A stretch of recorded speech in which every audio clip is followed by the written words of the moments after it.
గత నెల నవంబర్ 24న నాగర్ కర్నూలు జిల్లా అచ్చంపేటలో జరిగిన నేనావత్ లక్ష్మణ్ అనుమానాస్పద మృతి కేసును పోలీసులు ఛేదించారు. లక్ష్మణ్ది సహజ మరణం కాదని, అది పక్కా ప్లాన్ ప్రకారం జరిగిన హత్య అని తేల్చారు. ఈ కేసులో మృతుడి భార్య నేనావత్ పద్మ, ఆమెకు సహకరించిన ప్రభుత్వ ఉపాధ్యాయుడు రత్లావత్ గోపిని అచ్చంపేట పోలీసులు అరెస్ట్ చేశారు.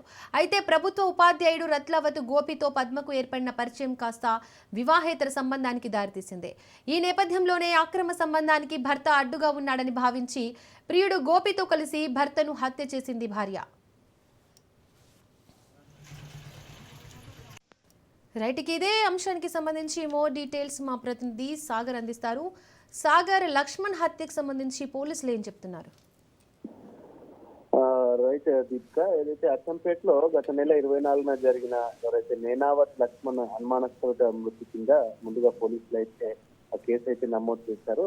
తర్వాత సహజ మరణంగానే కుటుంబ సభ్యులంతా కూడా చెప్పుకొచ్చినప్పటికీ కూడా పోలీసులు పూర్తిగా విచారణ చేసిన నేపథ్యంలో ఇదంతా పక్కా ప్లాన్ తో జరిగిన హత్యగా కూడా పోలీసులు అయితే తెలిపినట్టుగా కూడా తెలుస్తుంది. మొత్తానికి అయితే కూడా అచ్చంపేట సిఐ చెప్పిన ప్రకారం అయితే మృతుడు లక్ష్మణ్ ఎవరైతే ఉన్నారో అతని భార్య పద్మనే ఇదంతా చేసిందన్నట్టుగా కూడా పోలీసులు చెప్పుకొచ్చారు. అచ్చంపేటలో నివసిస్తున్న ప్రభుత్వ ఉపాధ్యాయునితో అయితే అక్రమ సంబంధం ఉన్నట్టుగా కూడా పోలీసులు అయితే చెప్పుకొస్తున్నారు. దీనికి సంబంధించి కూడా ఈ విషయానికి ఎవరైతే భర్త ఉన్నారో పద్మ భర్త పూర్తిగా అడ్డుగా ఉన్నాడన్న నేపథ్యంలోనే ఇద్దరు కలిసి కూడా లక్ష్మణ్ ను పూర్తిగా హత్య చేసినట్లయితే పోలీసులు అయితే తమ విచారణలో వెల్లడైనట్లు కూడా అయితే మీడియాకు చెప్పిన పరిస్థితి ఉంటుంది. అంతేకాకుండా పూర్తిగా కాల్ డేటా ఆధారాల కారణంగానే విచారణలో పూర్తి విషయాలన్నీ కూడా బయటపడ్డాయని కూడా పోలీసులు చెప్పారు. ఇటు పద్మ తర్వాత అక్రమ సంబంధం పెట్టుకున్న గోపిల్ని ఇద్దరిని కూడా పోలీసులు ఇప్పటికీ అదుపులోకి తీసుకున్నారు. వీరిద్దరిపై కూడా